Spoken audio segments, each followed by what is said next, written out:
వారి పరిశుద్ధ నామంలో కూడి వచ్చిన ప్రతి ఒక్కరికి వందనములు. మరి ఈరోజు మనము నూతన వాక్యమును విన్నాం. మొన్నటిదాకా యేసుక్రీస్తు ప్రభువారు చనిపోయింది, ఆయన ఏ విధంగా చనిపోయారు, ఏ విధంగా బాధలు నొందారు అనేటువంటిది మనం విన్నాం. ఇప్పుడు యేసుక్రీస్తు ప్రభువారు చనిపోతూ కొన్ని మనకి నేర్పి వెళ్ళారు. వచ్చే నెల మొదటి శుక్రవారమే గుడ్ ఫ్రైడే. ఆ రోజు అందరూ జ్ఞాపకం ఉంచుకోవాలి. ముందు తెల్లవారుజామున ప్రార్థన ఉంటుంది, శుక్రవారం రోజు పొద్దున్న 11ంటికి ప్రార్థన ఉంటుంది, మళ్ళీ ఆదివారం తెల్లవారుజామున ప్రార్థన ఉంటుంది, మళ్ళీ ఆదివారం యథావిధిగా ఇట్లా 11, ఆదివారం మళ్ళీ 2 నుండి ప్రార్థన ఉంటుంది. అయితే యేసుక్రీస్తు ప్రభువారు చనిపోతూ ఆయన మనకి కొన్ని గుణాలను నేర్పాడు. మనిషి పుట్టాడు, పుట్టుకతో ఏ విధంగా పుట్టాడు ఏంటి, ప్రతి గుణాలన్నీ ఉన్నాయి. అయితే నువ్వు చనిపోయేసరికి నువ్వు ఈ గుణాలు కలిగి ఉండాల్సిందే. ఈ గుణాలు కలిగి నువ్వు చనిపోతే మాత్రమే నువ్వు పరలోకానికి చేర్చబడతావు.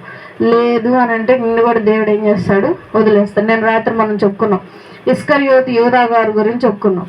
ఆయన పశ్చాత్తాపడను అని ఉంటుంది బైబిల్లో. కానీ ఆయన పశ్చాత్తాపం ఎట్లాంటిది, బాధపడ్డాడు. అయ్యో నేను అనవసరంగా యేసయ్యను అప్పగించానే అని చెప్పి బాధపడ్డాడు. కానీ అది ఎటువంటి బాధ, లోకపరమైన బాధ. అది దేవుని పరంగా నిజంగా పశ్చాత్తాపడి ఉంటే మనిషి చనిపోడు. ఏమవుతాడు ఆ మనిషి అంటే, మారు మనసు పొంది తన జీవితాన్ని నలుగురికి చెప్తూ నలుగురిని మారుస్తాడు తప్పితే తన ప్రాణాన్ని తాను తీసుకోడు. కానీ ఇక్కడ ఇస్కరియోతు యూదా గారు ఏం చేశారు, తాను చేసిన తప్పు ఎరిగి వెంటనే వెళ్ళి ఉరిపెట్టుకొని చచ్చిపోయాడు. కాబట్టి మనము ఇటువంటి తప్పులు చేయకూడదని బైబిల్ ముందుగానే తెలియజేస్తూ ఉంది. వాటిలో కొన్ని అంశాలను మనం గమనించుకుంటూ ఈరోజు వాక్యాన్ని ప్రారంభించుకుందాం. హెబ్రీయులకు రాసిన పత్రిక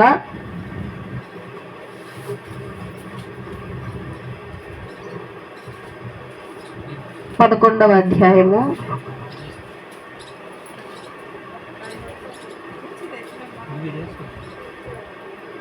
11వ అధ్యాయము 5వ వచనం.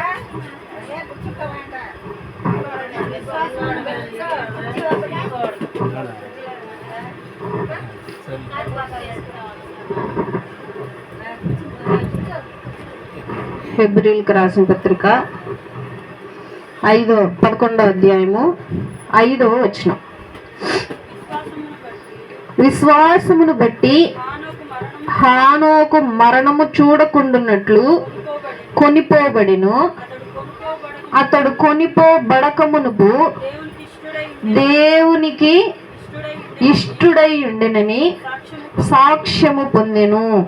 కాగా దేవుడతని కొనిపోయెను గనుక అతడు కనబడలేదు. చాలు. హానోకు అని ఒక గొప్ప భక్తుడు ఉన్నాడు. ఈయనలో ఉన్నటువంటి గొప్ప గుణం ఏంటి అనంటే, ఈయన బ్రతికి ఉన్న కాలమంతయు దేవునితోనే నడుస్తూ ఉన్నాడు, దేవునిలోనే నడుస్తూ ఉన్నాడు. దేవుడు ఏ విధంగా చెప్తే ఆ విధంగానే విన్నాడు, దేవుడు ఏ విధంగా మాట్లాడమంటే మాట్లాడాడు. దేవుణ్ణి దినదినము ప్రార్థన చేస్తూ దేవునితోనే నడుస్తూ వచ్చాడు. అయితే ఇక చివరికి చనిపోయే పరిస్థితికి వచ్చేసరికి దేవుడు చనిపోనివ్వకుండా డైరెక్ట్గా ఆయన పరలోకానికి తీసుకెళ్ళిపోయాడు. మనిషి పుట్టాడు అనంటే ఖచ్చితంగా చనిపోవాల్సిందే, అది సృష్టి ధర్మం.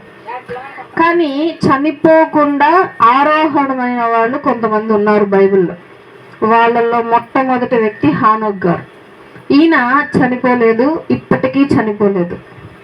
తర్వాత వచ్చే క్రమంలో మరలా తిరిగి వస్తారని అనుకుంటున్నారు పండితులు.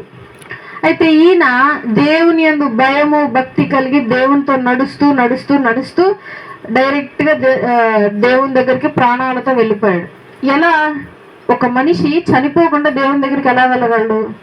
ఈ మనిషి ఎలా వెళ్ళగలిగాడు? మళ్ళీ చదువుదాం. ఏ గుణం కలిగి ఉంటే దేవుని దగ్గరికి వెళ్ళాడు? విశ్వాసమును బట్టి హానోకు మరణము చూడకుండానట్లు కొనిపోబడని. ఒక్క నిమిషం, ఇక్కడ 2 గుణాలు ఉన్నాయి ఆయనకి. ఫస్ట్ గుణం ఏంటి ఆయనకుంది? విశ్వాసము. విశ్వాసం అంటే నమ్మకము. ఎస్, దేవుడు నా జీవితంలో అద్భుతం చేస్తాడు. అవును, దేవుడు నాకు ఈ అనారోగ్యాన్ని తీసేస్తాడు. దేవుడు నేను అనుకున్న పనులన్నీ చేస్తాడు. దేవుడు నేను అనుకున్నవి నాకు జరగాలి అని ఇప్పుడు అనుకుంటున్నవన్నీ చేస్తాడు. నేను ఇప్పుడు ఇది చేయాలనుకుంటున్నాను, దేవుడు నాకు ఇది చేసేస్తాడు. అది విశ్వాసం అంటే. కానీ మనసులో ఇప్పుడు నేను ఇది అనుకుంటున్నాను, ఇది జరుగుతుందా అని అనుమానం ఉంటే దాన్ని విశ్వాసం అంటారా? అంటారు.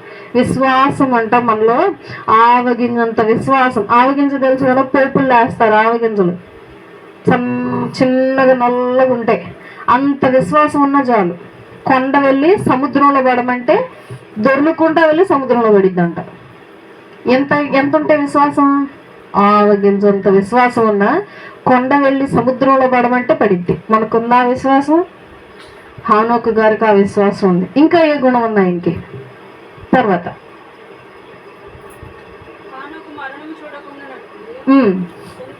కొనిపోబడెను. అతడు కొనిపోబడక మునుపు దేవునికి ఇష్టడై ఉండెనని సాక్ష్యము పొందెను. చాలు. ఫస్ట్ ఆయనకి ఏముంది గుణం? విశ్వాసం ఉంది. ఇంకో గుణం ఏంటది? దేవునికి ఇష్టడు. దేవునికి ఇష్టడు అవ్వాలంటే మనం ఏం చేయాలి? ఇప్పుడు సపోజ్ ఎగ్జాంపుల్గా మీరు అందరు ఉన్నారు, మీకు పిల్లలు ఉన్నారు, మనవాళ్ళు ఉన్నారు, మనవరాళ్ళు ఉన్నారు. ఇప్పుడు మీ పిల్లలు మీకు నచ్చాలంటే ఏం చేయాలి? మీ పిల్లలు ఎట్లా ఉండాలి? మీకు నచ్చినట్లుగా ఉండాలి. మీకు ఏ విధంగా నచ్చితే మీ పిల్లలు మీకు నచ్చుతారు? చెప్పండి. మీ మాట వినాలి, మీరు చెప్పింది చేయాలి. మీరు చెప్పినట్టుగా ఉంటే మీ పిల్లలు మీకు బాగా నచ్చుతారు. చేయకపోతే నచ్చరు. అదేవిధంగా యెహోవా దేవుడు కూడా అంటున్నాడు, ఆయన బిడ్డలమైన మనము ఆయనకి ఇష్టంగా మనం ఉండాలి. మరి ఆయనకి ఏ విధంగా ఉంటే మనకిష్టం? ఆయనకి ఏ విధంగా ఉంటే మనం ఆయనకి ఇష్టం అవుతాం? పొద్దున్నే లేచి ప్రార్థన చేయాలి, మధ్యాహ్నం ప్రార్థన చేయాలి, రాత్రి పూట ప్రార్థన చేయాలి, అన్నం తినేటప్పుడు ప్రార్థన చేయాలి, బయటికి వెళ్ళేటప్పుడు ప్రార్థన చేయాలి, వచ్చేటప్పుడు ప్రార్థన చేయాలి. ఏదైనా కార్యం జరిగించాలనుకుంటున్నాం, ప్రార్థన చేసుకొని దానికి స్టార్ట్ చేయాలి. పనికి వెళ్తున్నాం, ప్రార్థన చేసుకొని పనికి వెళ్ళాలి. పిల్లల్ని స్కూల్కి పంపిస్తున్నాం, ప్రార్థన చేసి పిల్లల్ని స్కూల్కి పంపించాలి. లేదు, ఏదైనా శుభకార్యం చేయాలనుకుంటున్నాం, ప్రార్థన చేసి ఆ శుభకార్యాలను స్టార్ట్ చేయాలి. ఏదైనా సమస్య వచ్చింది, ప్రార్థన చేయాలి. ఏదైనా బాధ వచ్చింది, ప్రార్థన చేయాలి. ఏదైనా కష్టం వచ్చింది, ప్రార్థన చేయాలి. అంటే దేవునికి ఏమి ఇష్టం? ఎలా ఉంటే ఇష్టం? ప్రతిదానికి ఏం చేయాలి? మనం ప్రార్థన చేయాలి. ప్రతిదానికి ప్రార్థన చేస్తూ ఉంటే దేవుడికి ఏమవుతుందంట? మన మీద ఇష్టం పెరుగుతుంది. కొన్ని ధన్యతలు ఉన్నాయి. సమాధానపరచువారు ధన్యులు అని వరుసగా 9 ధన్యతలు ఉన్నాయి. ఈ ధన్యతలన్నీ పాటించే వాళ్ళని దేవుడు ఇష్టపడతాడు. అందరితో అన్యోన్యంగా ఉండేవాళ్ళని దేవుడు ఇష్టపడతాడు. దేవుని యందు భయభక్తి కలిగి ఉన్నాడని దేవుడు ఇష్టపడతాడు. మన ఇరుగు పొరుగు వారిని స్నేహితులుగాను స్నేహితురాలుగాను చూస్తే దేవుడు ఇష్టపడతాడు. కలహాలు ఏమీ లేకుండా మనసు స్వచ్ఛంగా ఉంటే దేవుడు ఇష్టపడతాడు. మన పాపాలన్నీ దేవుని ఎదుట ఒప్పుకుంటూ ఉంటే దేవుడు ఇష్టపడతాడు. నేను చెప్పాను, మన పాపములు ఒప్పుకోవాలి. ఒప్పుకొని దాన్ని ఏం చేయాలి? వదిలేసేయాలి. దాన్ని మళ్ళీ అట్లాగే పట్టుకోకూడదు.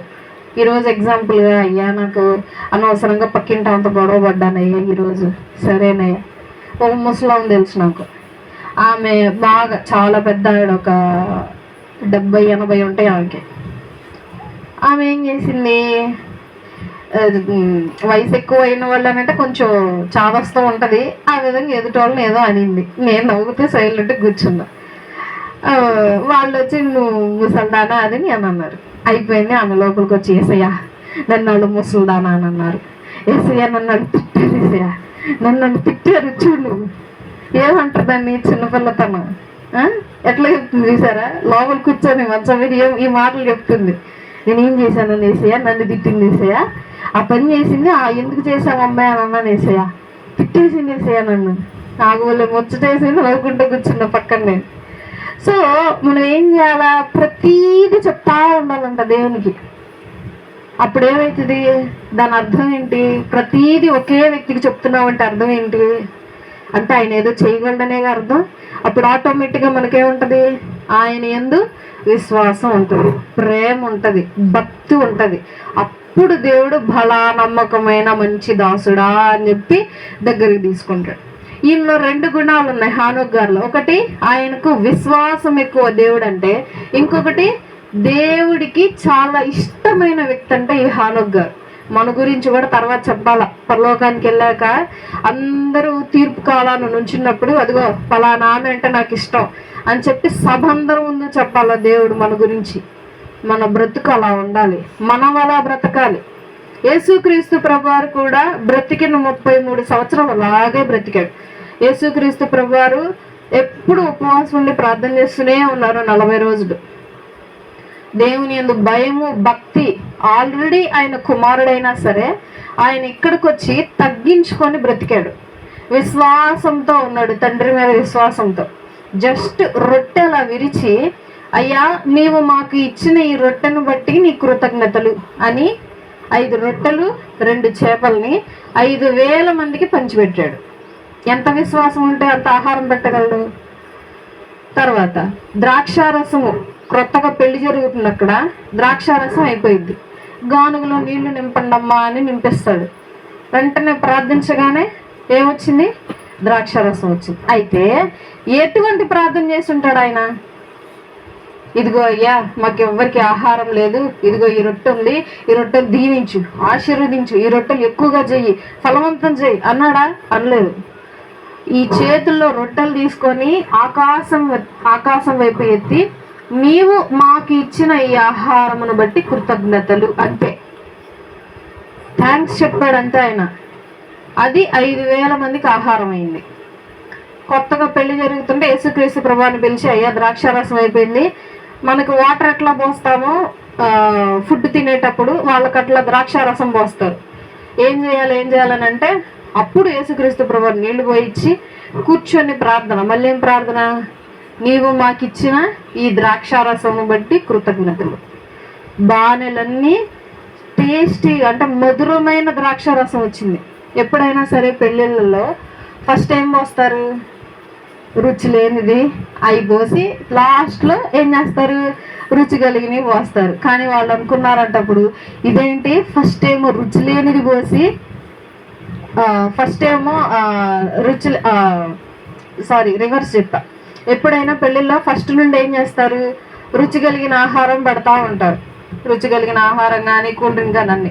చివరికి వచ్చేసరికి అయిపోయినప్పుడు ఏం చేస్తారు? ఇప్పుడు ఎగ్జాంపుల్గా పలావ్ వండాం, అది ఎక్కువ మంది జనం వచ్చారు, ఏం చేస్తాం? మళ్ళీ పలావ్ వండుతావా? వైట్ రైస్ వండి పడేసి అది పెట్టేస్తాం. అయితే ఎక్కడైనా ఫస్ట్ మధురమైంది పెట్టి తర్వాత మధురం లేనిది పెడతారు. ఇక్కడేంటి? ఫస్ట్ మధురం లేనిది పెట్టి ఇంత రుచికరమైన ద్రాక్షారసం చివరిలో పెట్టారని చెప్పి మాట్లాడుకుంటూ ఉంటారు. అయితే ప్రతిసారి యేసుక్రీస్తు ప్రభువు చేసిన ప్రార్థన, నీవు ఇచ్చినందుకు కృతజ్ఞతలు, థ్యాంక్స్ చెప్పాడు అంతే. ఇంకో వ్యక్తి ఉన్నాడు. ఆ వ్యక్తి మొత్తము కరువులో ఉంటే ఒక విధవరాల స్త్రీ ఇంటికి వెళ్ళి వాళ్ళ కుమారుడితో కలిసి కూర్చొని ప్రార్థన చేశాడు. ఏమని ప్రార్థన? మాకు ఇప్పటికీ ఈ రొట్టెలు మాత్రమే మిగిలాయి, కొంచెము పిండి కొంచెము నూనె మాత్రమే ఉంది, ఇవి మా ముగ్గురికి ఈ పూటకి సరిపోతాయి, ఇచ్చినందుకు థ్యాంక్స్ అంతే. అయ్యా నాకు పిండి లేదు, నూనె లేదు, కాల్చుకోవడానికి పుల్లలు లేవు, మళ్ళీ తర్వాత పూట తినాలి, నేనేం చేయాలి? వాళ్ళ ప్రార్థన అలా లేదు. నీవు ఈ పూటకి ఇచ్చావు థ్యాంక్స్, నీవు ఈ పూటకి ఇచ్చావు ధన్యవాదాలు, ఈ పూట నా కడుపు నిండేలా చేసావు నీకు ధన్యవాదాలు. ఆ విధమైన ప్రార్థన. వారి కరువు మొత్తము సంతృప్తిగా తిన్నారు ముగ్గురు. ప్రవక్త ఒక విధవరాలు, వాళ్ళ కుమారుడు. అందరూ కరువులో కొట్టుమిట్టాడి చచ్చిపోతా ఉంటే వీళ్ళు మాత్రం సమృద్ధిగా తిన్నారు ఆ కరువు మొత్తము. ఏంటి ప్రార్థన అంటే? ధన్యవాదాలు. మన ప్రార్థన కూడా అలాగే ఉండాలి. నాకు ఈ కష్టం వచ్చేసింది, నష్టం వచ్చేసింది, కంగారే పడద్దు. దేవుడు చూచువాడు, ఆయనకు పేర్లు ఉన్నాయి, కొన్ని పేర్లు. చూచువాడు, వినువాడు, మాట్లాడువాడు, సమాధానం ఇచ్చువాడు, కోపపడువాడు, బాధించువాడు, హింసించువాడు, జాలిపడువాడు, కృపగలవాడు, అన్ని పేర్లు ఉన్నాయి ఆయనకి. మన విషయంలో జరిగే ప్రతి కష్టాన్ని ఆయన ఏం చేస్తూ ఉంటాడు? చూస్తూ ఉంటాడు ఖచ్చితంగా. అయితే మనం ఏం చేయాలంటే కంగారు పడద్దు, భయపడద్దు. బైబిల్లో అదే ఉంది. 365 సార్లు ఒకే వర్డ్ రిపీట్ అయింది. ఏంటది అని అంటే భయపడకుడి. ఏ విషయంలోనూ భయపడకూడదు. జస్ట్ నువ్వు ప్రార్థన చేయాలి. ప్రార్థన చేయటం అంటే ఏంటి? నువ్వు అడగటమే. అలాగే యేసుక్రీస్తు ప్రభువారు విశ్వాసంతో ఉండి ఈ 33.5 సంవత్సరాలు దేవుని యందు భయం భక్తి కలిగి ఉన్నాడు. ఇంకొకటి, తండ్రికి ఇష్టానుసారుడుగా కూడా ఉన్నాడు. తండ్రి, నేను ఈ బాధను తట్టుకోలేను, ఈ శ్రమల గిన్నె నా యుద్ధ నుండి తొలగించు అని ప్రార్థన చేస్తున్నాడు ఆయన ఆఖరి క్షణాల్లో. ఎందుకు ఆ ప్రార్థన అంటే తండ్రి చెయ్యి వదిలేస్తాడు కుమారుణ్ణి కొద్ది క్షణాల్లో. రాత్రిపూట ప్రార్థన చేస్తాడు. అప్పుడు కుమారుడు అల్లాడిపోతూ ఆయన చెమట వచ్చే గ్రంథాల నుండి రక్తం కారేంత ప్రార్థన చేశాడు. ఆయన ఆ చెమట వచ్చే రంధ్రాల్లో నుండి రక్తం కారేంత ఏడుస్తూ ప్రార్థన చేస్తూ రోధిస్తూ ఉన్నాడు. నువ్వు మాత్రం నా చెయ్యొదలొద్దు, ఏదైనా చెయ్యి, ఎన్ని కష్టాలు పెట్టు, బాధలు పెట్టు, ఇబ్బందులు పెట్టు, నువ్వు మాత్రం ఏం చేయొద్దు, నా చెయ్యొదలొద్దు. అదే ప్రార్థన ఆఖరి క్షణాల్లో ఆయన. అయినా సరే నువ్వు నా చెయ్యి వదిలేయాలి అని నువ్వు అనుకుంటే వదిలేసి మళ్ళీ ప్రార్థన. ఆ ప్రార్థన ఈ విధంగా ఉండటం మూలంగా తండ్రికి కుమారుడు ఇష్టుడిగా ఉన్నాడు. తన కుడిపార్శ్వమున కూర్చోబెట్టుకున్నాడు కుమారుడిని. పరలోక తాళాలు కుమారుడికి అప్పగించడం జరిగింది. సో యేసుక్రీస్తు ప్రభువారు కూడా ఇదే విధమైనటువంటి గుణాలు కలిగి ఆయన చనిపోయాడు. మనము కూడా ఈ గుణాలు కలిగే మనము కూడా మన కాలాన్ని సంపూర్ణం చేయాలి అని చెప్పి బైబిల్ సెలవిస్తా ఉంది. తర్వాత మళ్ళీ ఇంకో వచనం చూద్దాం. 3వ వచనం, అదే అధ్యాయము 3వ వచనం పైకి వెళ్దాం. ఫిబ్రవరి 11:3. ప్రపంచములు దేవుని వాక్యము వలన నిర్మాణమైనవనియు అందును బట్టి దృశ్యమైనది కనబడెను, పదార్థములచే నిర్మింపబడలేదనియు విశ్వాసము చేత గ్రహించుకొనుచున్నాము. ఈ కాలంలో ప్రతి ఒక్కరూ ఒకే మాట, కొన్ని మాటలు చెప్తూ ఉన్నారు. దేవుడు లేడు, దేవుడు ఈ సృష్టిని చేయలేదు, ఈ సృష్టి దానంతటికి అదే వచ్చింది. ఒక చిన్న ఎలిమెంట్ అని ఒకటి ఉంటుంది, అది దానంతటికి అది క్రియేట్ చేసుకొని ఇంత పెద్ద భూమిని క్రియేట్ చేసి దానిలో జంతువులు, పక్షులు, చెట్లు, పుట్టలు ఇవన్నీ వచ్చేసాయి అని చెప్పి సైంటిస్టులు చెప్తారు ఇప్పటికీ. కానీ ఇక్కడ పౌలు గారు ఏమంటున్నారు? మళ్ళీ చెబుదాం. ప్రపంచములు దేవుని వాక్యము వలన నిర్మాణమై ఉన్నవనియు అందును బట్టి దృశ్యమైనది కనబడెడు పదార్థములచే నిర్మింపబడలేదనియు విశ్వాసము చేత గ్రహించుకొనుచున్నాము. అర్థమైందా? చదివిన వాళ్ళు మీకేం అర్థమైంది? పౌలు గారు ఏం చెప్తున్నారు? దేవుని మాట మూలంగా, ఆయన వాక్యం మూలంగానే ఈ సృష్టి మొత్తం నిర్మింపబడింది. ఎటువంటి పదార్థాల మూలంగా ఈ సృష్టి నిర్మింపబడలేదు అని చెప్పి ఎప్పుడో వ్రాయబడింది. సైంటిస్టులు ఇప్పుడు కనుక్కొని ఇప్పుడు చెప్తున్నారు ఆ మాటలు. అలాంటివి నమ్మే వాళ్ళు ఇప్పటికీ ఉన్నారు, నమ్మి పక్కదారి వెళ్ళిపోయిన వాళ్ళు కూడా ఉన్నారు. అలాంటివి నమ్మి నా వయసులో ఉన్నటువంటి వాళ్ళు ఏ దేవుణ్ణి నమ్మకుండా నాస్తికులు అయిపోయారు. అంటే అప్పుడు మనకి ఏముండాలి? విశ్వాసం ఎలా ఉండాలి? అప్పుడు మనకి ఎవరు వచ్చి ఎన్ని చెప్పినా నీ విశ్వాసం ఎలా ఉండాలా? దృఢంగా ఉండాలా. నీ పునాది ముందు ఏముండాలి? గట్టిగా ఉండాలి. దేవుడు అంటాడు, అంతము వరకు సహించువాడే రక్షింపబడు. అంతం వరకు నువ్వు ఒకే మాట మీద ఉండాలి, ఒకే దారిలో నడవాలి, ఒకే స్థానంలో ఉండాలి. నువ్వు అంతవరకు ఒకే స్థానంలో లేకపోతే నా వైపు రావద్దన్నాడు. దేవాది దేవుడి మాటలు చాలా కఠినంగా ఉంటాయి. నువ్వు నన్ను ప్రేమిస్తేనే నా దగ్గరకు రా, లేకపోతే రావద్దు. ఫస్ట్ నా గురించి తెలుసుకొని నా దగ్గరికి రా, లేకపోతే రావద్దు. దేవాది దేవుడు మాటలు ఇట్లాగే ఉంటాయి. సో దేవాది దేవుడు ఏం తెలియజేస్తా ఉన్నాడు? మన విశ్వాసం ముందే ఉండాలి, మనలో విశ్వాసం ఉండాలి. ఆ విశ్వాసం ఎలా ఉండాలి? దృఢంగా ఉండాలి. రాబోయే రోజుల్లో చాలా జరగబోతున్నాయి మార్పులు. ఏంటా మార్పులు? ఇప్పుడు చాలా కొరత వచ్చేసింది. ఏం కొరత వచ్చింది? గ్యాస్ సిలిండర్ల కొరత వచ్చింది, అవునా? ఇంకా రాబోయే రోజుల్లో ఆహారం కొరత రాబోతుంది, కరువు రాబోతుంది. ఆ తర్వాత ఏం చేస్తాడు?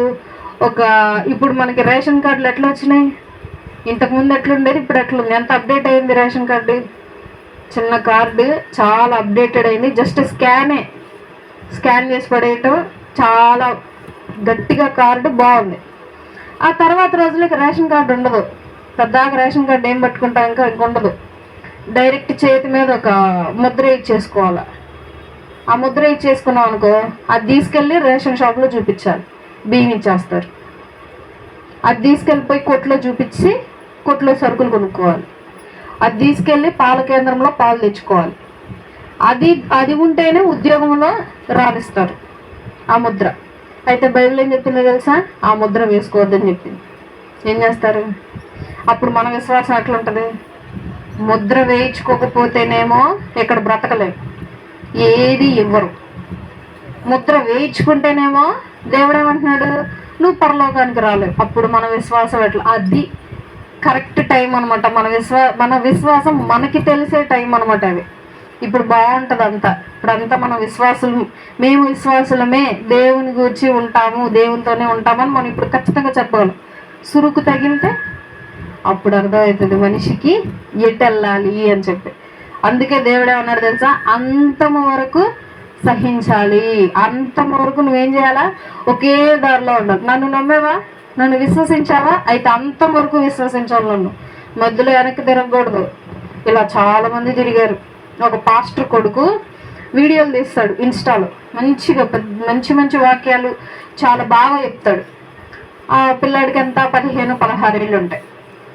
తర్వాత ఈ వేరే గ్రంథాలన్నీ చదివి మన బైబిల్ తప్పు అనేసి వాళ్ళ గ్రంథాలే కరెక్ట్ అని చెప్పి మళ్ళీ వాళ్ళ గ్రంథాల గురించి చెప్పటము, మన గ్రంథాల గురించి తప్పుగా మాట్లాడటం మొదలుపెట్టేశాడు. ఎవరి కొడుకు? పాస్టర్ కొడుకు. చూసారా విశ్వాసం ఎట్లుందా? పెద్ద న్యూస్ అయిపోయింది అనమాట అబ్బాయిది. యాంకరింగ్లు చేశారు, ఆయన పిలిపించి ఇంటర్వ్యూలు చేశారు, ఎందుకు ఇట్లా మారారు ఏంటి అని. అయిపోయింది. ఆ గ్రంథాలు మంచివి అన్నాడు. మళ్ళీ తర్వాత నేను గ్రంథాన్ని తెలుసుకున్నాను, మళ్ళీ బైబిల్ పట్టుకున్నాడు. ఇప్పటి మనుషులు ఇట్లున్నారు, అర్థమైనా? ఒక్క మాట మీద నిలబడట్లేదు, ఒకే చోట నిలబడట్లేదు. ఇటు వెళ్తున్నారు, కాసేపు మళ్ళీ వస్తున్నారు, మళ్ళీ ఇటు వెళ్తున్నారు, మళ్ళీ ఇట్లా వస్తున్నారు. అట్లాంటివి దేవుడు ఒప్పుకోడు. నీ విశ్వాసం ఎప్పుడు ఒకే మాదిరిగా ఉండాలి. ఇప్పుడు నువ్వు విశ్వసించావు, మన జీవితాలన్నీ బాగున్నాయి. దేవుడు మన జీవితంలో ఏదో బాధాకరం తీసుకొచ్చాడు. ఏం చేస్తావు? వదిలేస్తావా దేవుడిని? విశ్వాసం నుండి బయటకు వచ్చేస్తావా? అప్పుడు నువ్వు విశ్వాసం నుండి బయటకు వచ్చేస్తే నువ్వు ద్రోహి అవుతావు. అంతేనా? దేవుడిని ఏం చేసావు? మోసం చేసినట్టు అవుతుంది. లేదు, నాకే బాధ వచ్చినా, కష్టం వచ్చినా, నింద వచ్చినా నేనంతే ఉంటాను నుంచొని. అప్పుడు అంటాడు దేవుడు, అది నా బిడ్డ అని చెప్పి నీకు కావాల్సిన ప్రతిదీ రెట్టింపిస్తాడు. యోబు గారు ఉన్నారా? ఆయన విశ్వాసం ఎట్లా ఉంది? ఆయన గొప్ప ధనవంతుడు చుట్టుపక్కల ప్రాంతాలన్నింటిలో. సాతాను ఏమంది? అబ్బా ఆయనకి ఎంత ధనం ఉంది, ఆ ధనం తీసేయి, అప్పుడు తెలుస్తుంది నీ విలువ ఏంటో. తీసేశాడు దేవుడు. సరే నీకు అంతా